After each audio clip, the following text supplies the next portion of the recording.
Streaming from outside the mainstream, Beyond a Pale, the podcast, hosted by Paleface.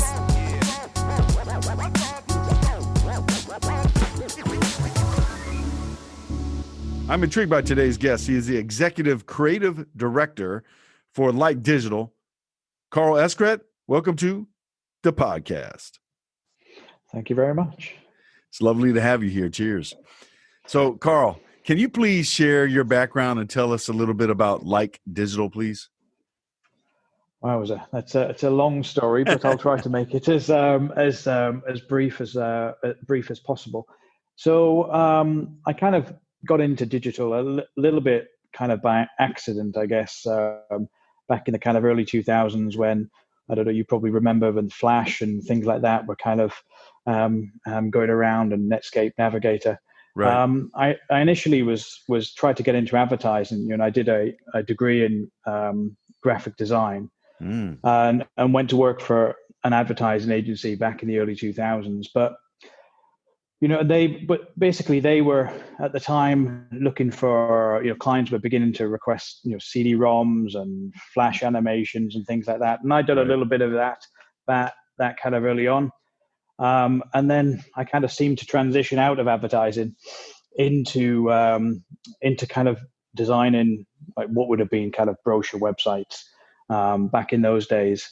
And then it kind of just grew into what it is today really now, which is obviously is very different from the Flash days, where we're now looking at, large scale kind of e-com sites, applications and kind of everything in between. So I guess I kind of, after that kind of early 2000 period, you probably remember that kind of whole bubble burst and, those kind of glory days of Flash. Oh, yes. and things kind of all kind of disappeared. So I went and worked for a couple of agencies, kind of Publicis Sapient, probably the big American agency, you're probably aware of them. Worked for them for a while, worked in-house at various retailers who were kind of beginning to kind of start their e-com journey and their digital journey. But, at this point, we're talking kind of, mid 2000s. So there's no one really taking it enormously seriously. It was kind of like, the people in the corner who were kind of starting to kind of create these e-com sites. But, it was an interesting time. But, as I say, it's over the years now, it's just got really, really exciting. And then in those kind of towards the end of, it must have been about 10 years or so ago, or maybe even longer now, maybe 10, 12 years ago now, I met my current business partner. And we kind of formed Like Digital, really. And it was that time when there was no mobile stuff in the market. I was starting to get there, and we take it for granted, iPhones and things like that now. But I was obviously a designer. He was a developer, and we kind of recognized that, there was a bit of a gap, especially in the mobile kind of design, mobile development, mobile commerce market. Right. So it kind of, Like Digital started off the back of that, really. And it's now turned into, a global agency. We have 3 offices, some incredible clients, incredible people we work with. Very fortunate, but it's grew into really what I guess we all see digital is now, really, which is, things like this, like podcasts and kind of everything in between. It's kind of this, it's in everyone's kind of mindset and everyone's kind of day-to-day routine, really. So I know that you have a presence in both London and Dubai. Where's that third location? Well, we just opened an office in Eastern Europe, in Bulgaria, really, which is primarily where we have most of the development resource, basically. Got you. So what made you open up a presence in Dubai? That's where you're at right now, right? Dubai? Yeah. So I'm kind of based in our Dubai office, which is quite lovely. It's I'm sure late afternoon, lovely late afternoon here. Sun's just about kind of towards setting, which is quite nice. a cool 40 degrees. Oh, wow.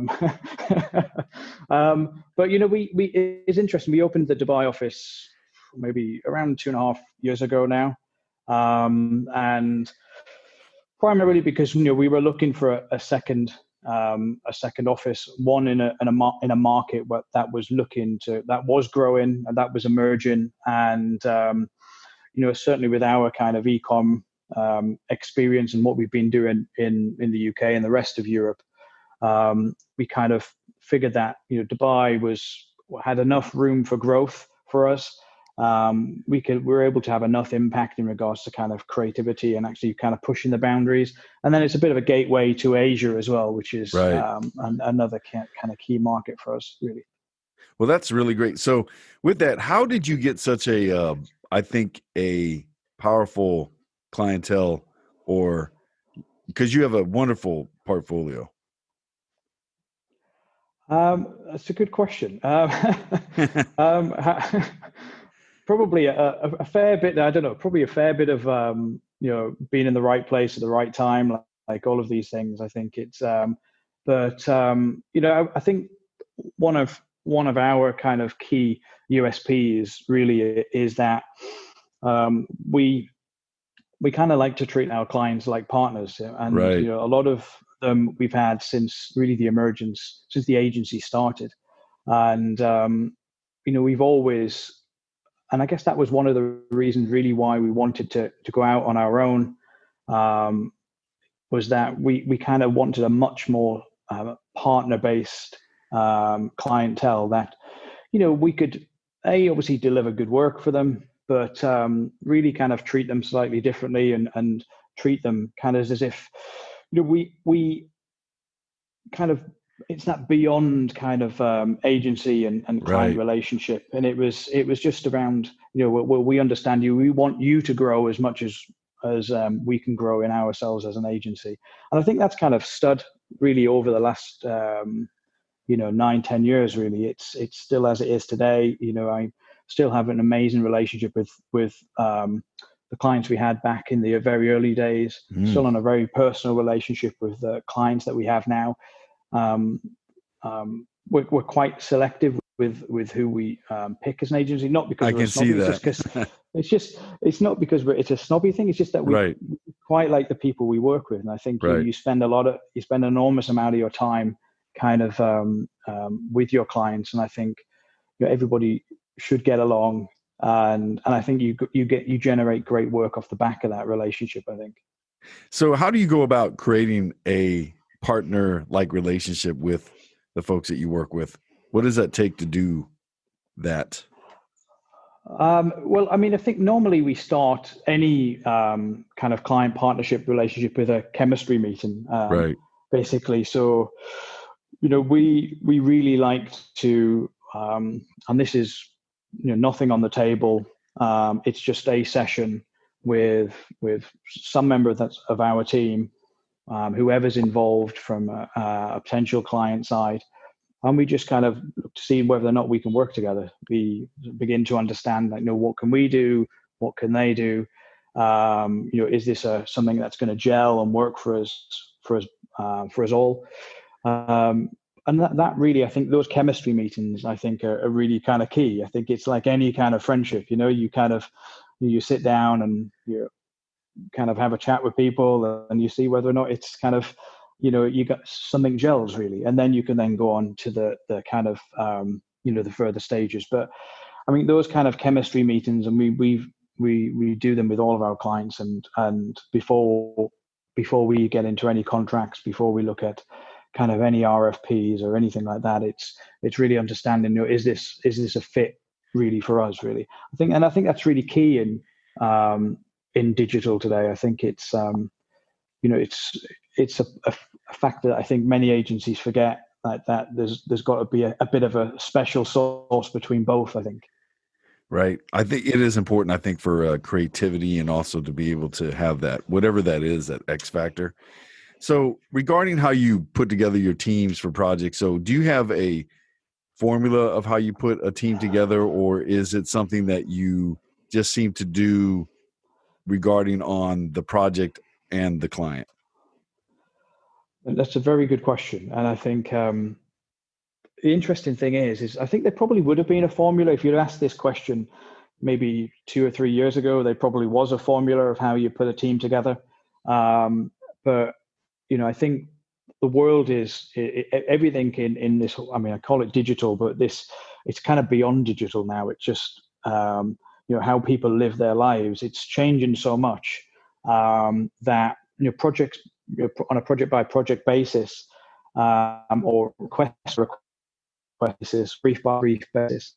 Things are so different. Like typically, you know, 4 or 5 years ago, we would have had a clear brief. A client wants to do this, or they want to achieve this, and that's kind of changed really now. And we are now seeing things move at such a rapid pace that we've also got to move and adapt in very different ways, and we've also got to really challenge what is being presented to us or what is being asked to us.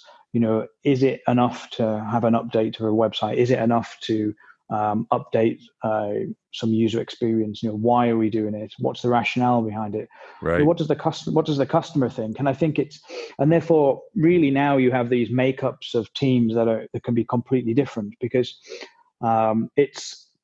we're in a world where Facebook announces something new every 2 weeks, or Instagram decides to change its algorithm every other day, or Google does the same, or there's a new phone out, and you probably experienced all these things, and it's and the challenges therefore change every day. So therefore the teams that make up and respond to those, I think, are always adapting, I think. Well, that's interesting.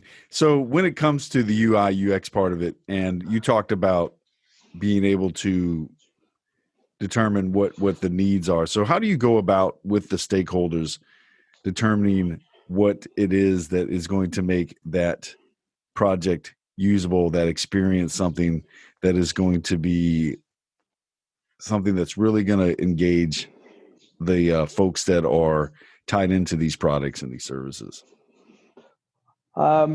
It's kind of really the latter part of what you've just mentioned there. It's all about the people, really. It's all about the end user. And I think more than ever, that's at the top of everybody's list. It wasn't always, and people, often talked about, the aesthetic quality of something, or, we want to redesign our app or our site or our experience. We want this, and you get enormous wish lists of things. But now I think more and more, most of the people that we're dealing with have got a real understanding of the end user and what their customers want and need, and it makes our job much more difficult, because then we've obviously got to do the same, and we've got to really, really immerse ourselves in the brands. And as I say, one moment we could be enormously immersed in, who's buying, female luxury handbags, and the next minute we might be, looking at, how can we kind of get more males to buy, moisturizer or skincare. Your mindset is constantly changed. But I think it's that understanding the user really at the end of the day. What do they want? What are their current patterns? Where are they?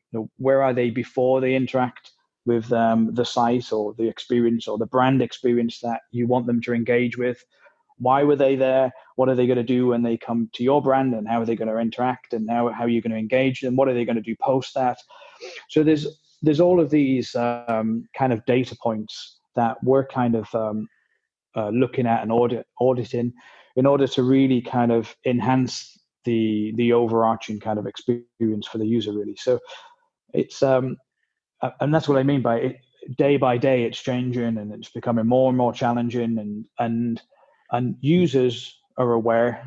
They are less tolerant of things that are not fitting for them or not personalized to them. And brands are forever kind of chasing and ensuring that they're touching the right points, really. So it's That's interesting. That's very interesting. So with that, I want to ask you another question. So what are some of the things that you're really excited about when it comes to innovations or promises of technology that are on the horizon? I mean, there's so much stuff. I mean, I'm really interested in kind of enhanced personalization, really, Right. and really kind of how brands can optimize experiences across all channels. You know, not just commerce, but you know, whatever they are doing, how they can really deliver personalized experiences.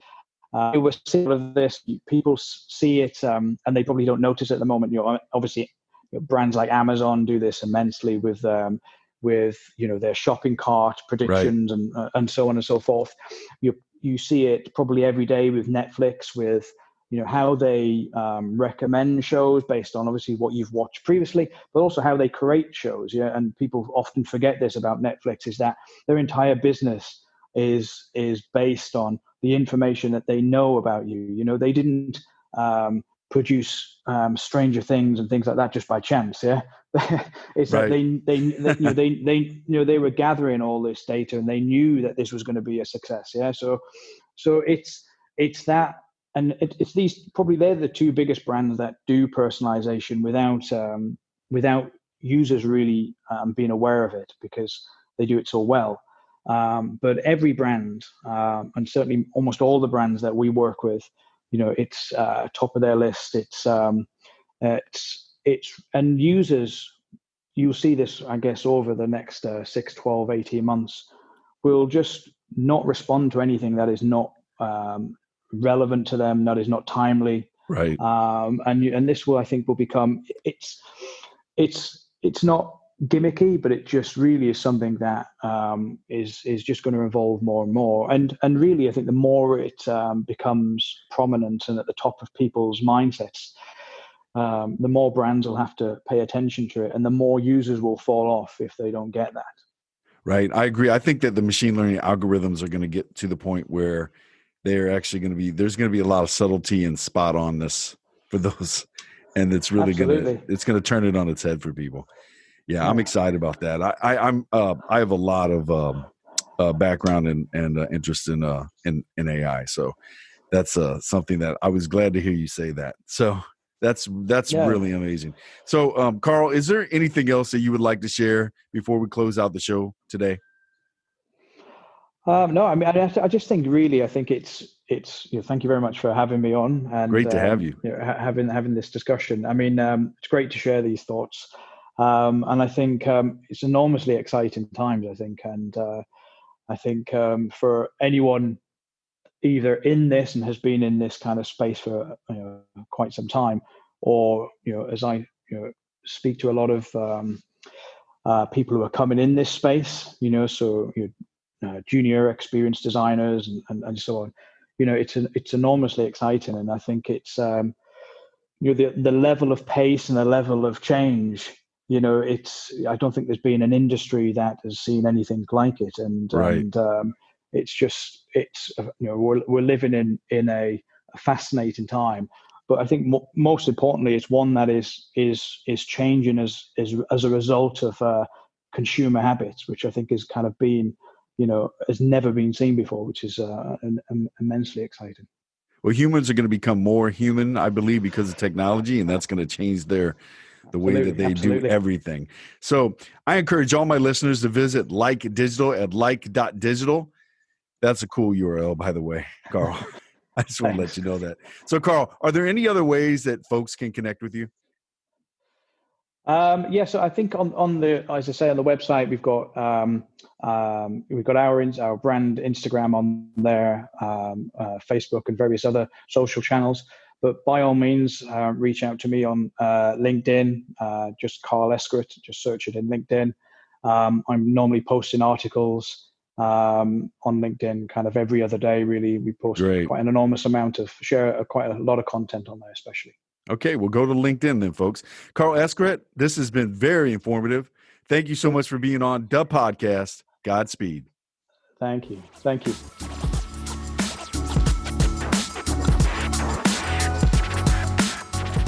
You've been listening to Beyond a Pale, the podcast.